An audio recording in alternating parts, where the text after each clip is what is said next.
Assalamualaikum warahmatullahi wabarakatuh.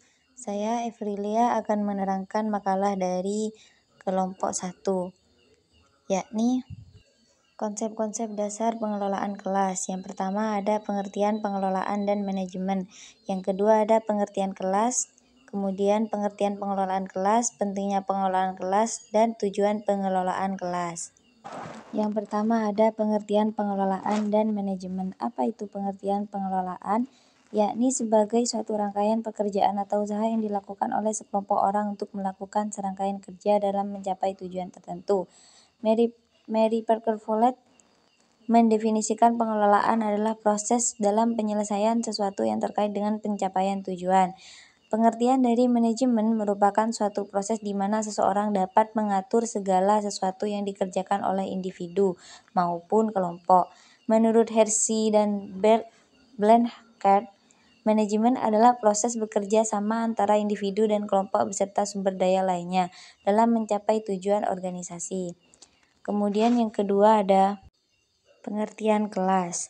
Menurut Sudarsana, pengelolaan kelas adalah keterampilan guru untuk mencapai kondisi belajar yang optimal dan mempertahankannya, serta mengembalikannya jika terjadi gangguan dalam proses belajar mengajar.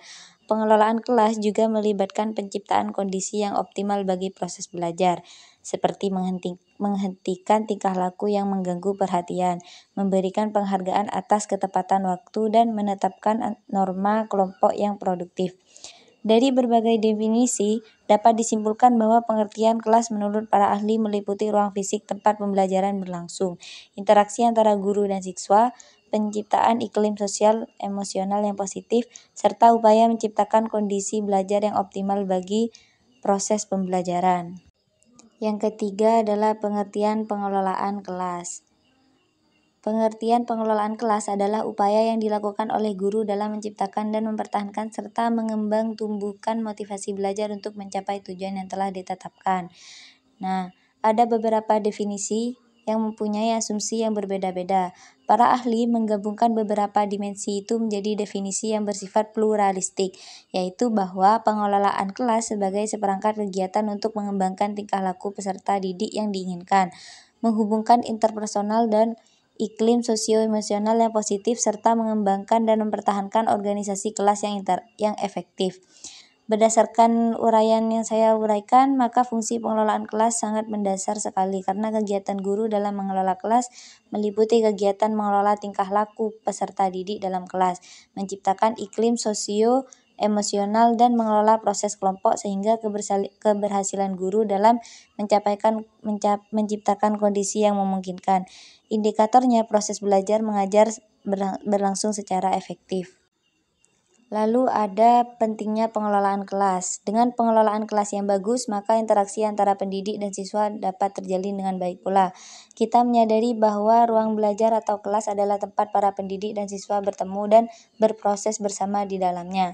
Apabila kondisi kelas bersih, rapi, dan sejuk, maka pembelajaran dalam kelas akan menyenangkan dan tidak cepat merasa bosan saat belajar. Ruang belajar atau kelas juga menjadi tempat di mana kurikulum pendidikan dengan setiap bagiannya, materi dengan sumbernya, serta semua mata pelajaran yang berkaitan dengan materi dididik dan dinilai di dalam kelas. Kemudian yang terakhir ada tujuan pengelolaan kelas. Ada 3 pokok dalam tujuan pengelolaan kelas, yakni 1. Mewujudkan situasi dan kondisi kelas, 2. Menghilangkan berbagai hambatan yang berada di lingkungan belajar, 3. Menyediakan dan mengatur fasilitas serta sarana atau alat peraga belajar yang mendukung. Suharsimi Arikunto menyebutkan dalam bukunya bahwa tujuan dari pengelolaan kelas yaitu agar peserta didik dapat belajar tertib sehingga segera tercapai tujuan pembelajaran secara efektif dan efisien. Sekian penjelasan dari saya, kurang lebihnya mohon maaf. Wassalamualaikum warahmatullahi wabarakatuh.